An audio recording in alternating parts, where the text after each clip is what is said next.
ಸ್ನೇಹಿತರೆ ನಮಸ್ಕಾರ, ನಿಮ್ಗೆಲ್ರಿಗೂ ನಮ್ಮ ಚಾನಲ್ಗೆ ಸ್ವಾಗತ. ಹಿಂದಿನ ವಿಡಿಯೋದಲ್ಲಿ ಜಿಪಿಎಸ್ಆರ್ ಶಿಕ್ಷಕರ ವೇಳಾಪಟ್ಟಿಗೆ ಸಂಬಂಧಪಟ್ಟಂತೆ ಬಹಳಷ್ಟು ಗೊಂದಲಗಳಿದಾವೆ ಸರ್. ಯಾಕಂತಂದ್ರೆ ಎಚ್ ಕೆ ಅಭ್ಯರ್ಥಿಗಳು ನಾನ್ ಎಚ್ ಕೆ ಪರೀಕ್ಷೆ ಬರೀಬಹುದಾ, ನಾನ್ ಎಚ್ ಕೆ ಅಭ್ಯರ್ಥಿಗಳು ಎಚ್ ಕೆ ಪರೀಕ್ಷೆ ಬರೀಬಹುದಾ, ಹಾಗಾದ್ರೆ ಅವರಿಗೆ ಪರೀಕ್ಷಾ ದಿನಾಂಕಗಳು ಹೇಗಿರ್ತವೆ? ಎರಡು ಫಾರ್ ಎಕ್ಸಾಂಪಲ್ ಈಗ ಅಕ್ಟೋಬರ್ 8, 9, 10, 16, 17, 19 ಈ 6 ದಿನಗಳು ಪರೀಕ್ಷಾ ದಿನಗಳಿದಾವೆ. ಹಾಗಾದ್ರೆ ಯಾವತ್ತು ನಮಗೆ ಪರೀಕ್ಷೆ ಇರುತ್ತೆ? ಸೊ ನೀವು ಯಾವ ಒಂದು ವಿಭಾಗದವರಾಗಿರ್ತೀರಾ, ಸೊ ನಿಮ್ಗೆ ಯಾವಾಗ ಪರೀಕ್ಷೆ ಇರುತ್ತೆ ಬಗ್ಗೆ ಸಂಪೂರ್ಣವಾಗಿ ಇವತ್ತಿನ ವಿಡಿಯೋದಲ್ಲಿ ನಿಮ್ಗೆ ಮಾಹಿತಿ ತಿಳಿಸ್ಕೊಡ್ತೇನೆ. ಅದಕ್ಕಿಂತ ಮುಂಚಿತವಾಗಿ ಸ್ಪರ್ಧಾ ಮಿತ್ರ, ನೀವು ಇದೇ ಮೊದಲ ಬಾರಿಗೆ ನಮ್ಮ ಚಾನಲ್ಗೆ ಭೇಟಿ ಕೊಡ್ತೀರಾ, ದಯವಿಟ್ಟು ನಮ್ಮ ಚಾನಲ್ನ ಸಬ್ಸ್ಕ್ರೈಬ್ ಮಾಡ್ಕೊಳ್ಳಿ. ಹಾಗೆ ಪಕ್ಕದಲ್ಲಿರುವಂತಹ ಬೆಲ್ ಐಕನ್ ಕ್ಲಿಕ್ ಮಾಡ್ಕೊಳ್ಳಿ. ನಾವು ಮಾಡುವಂತಹ ಎಲ್ಲಾ ವಿಡಿಯೋಗಳ ನೋಟಿಫಿಕೇಶನ್ ನಿಮಗೆ ಮೊದಲೇ ಸಿಗುತ್ತೆ ಅಂತ ಹೇಳ್ತಾ, ಸೊ ಮೊದಲಿಗೆ ನಿಮಗೆ ಒಂದು ನಿಯಮ ಗೊತ್ತಿರಲಿ. ಎಚ್ ಕೆ ಆಗಿರ್ಲಿ, ನೀವು ನಾನ್ ಎಚ್ ಕೆ ಅಭ್ಯರ್ಥಿ ಆಗಿರ್ಲಿ, ನೀವು ಒಂದು ಜಿಲ್ಲೆಗೆ ಮಾತ್ರ ಅರ್ಜಿ ಸಲ್ಲಿಸಲು ಅವಕಾಶ ಇರುತ್ತೆ. ಈ ನಿಯಮ ಮೊದಲಿಗೆ ನೆನಪಿರ್ಲಿ.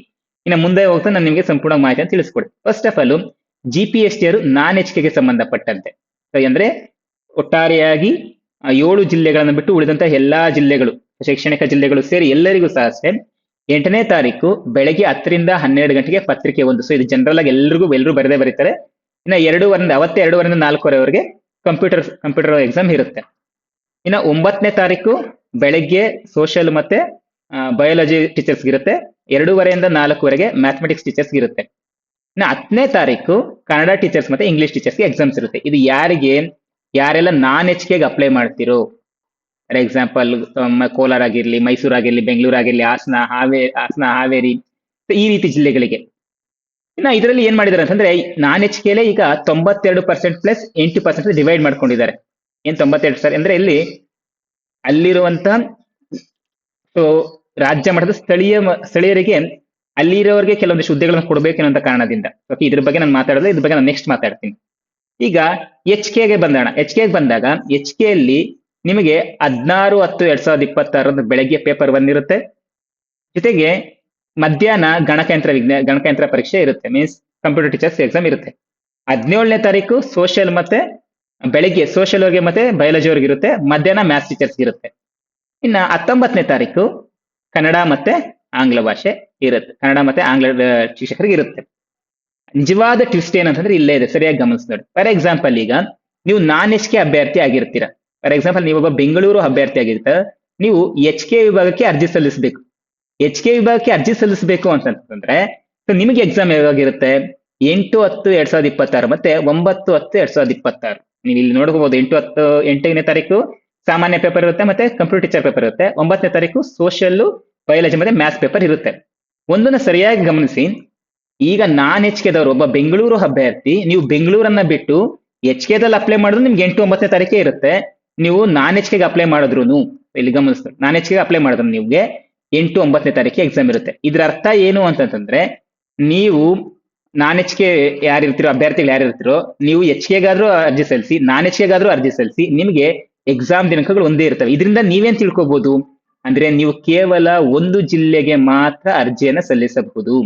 ಒಂದು ಜಿಲ್ಲೆಯಲ್ಲಿ ಮಾತ್ರ ಪರೀಕ್ಷೆನ ಬರೀಬಹುದು. ಅಂದ್ರೆ ನೀವು ಎಚ್ ಕೆ ಒಂದ್ಸಲ ಬರೀತೀನಿ, ನಾನ್ ಎಚ್ ಕೆ ಒಂದ್ಸಲ ಬರೀತೀನಿ, ಅದಕ್ಕೆ ಅವಕಾಶ ಇಲ್ಲ.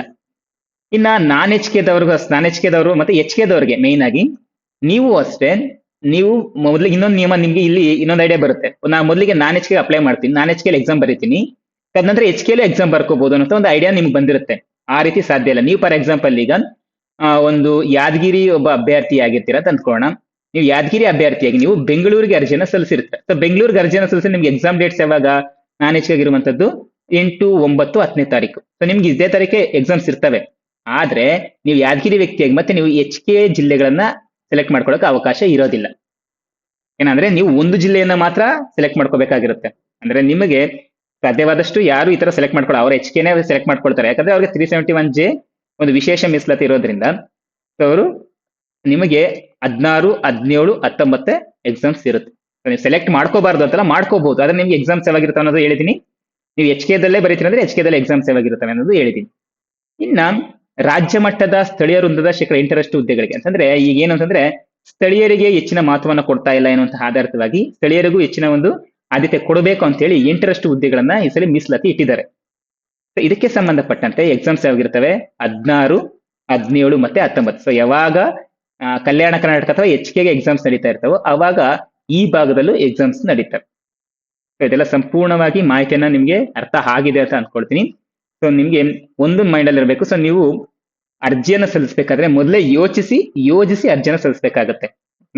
ಅಂದ್ರೆ ನೀವು ಒಂದೇ ಜಿಲ್ಲೆಯನ್ನ ನೀವು ಸೆಲೆಕ್ಟ್ ಮಾಡ್ಕೋಬೇಕಾಗಿರೋದ್ರಿಂದ ನಿಮ್ಮ ಸಂಪೂರ್ಣ ಆ ಜೀವನವೇ ನಿರ್ಧಾರವೇ ಅಲ್ಲ ಆಗುತ್ತೆ.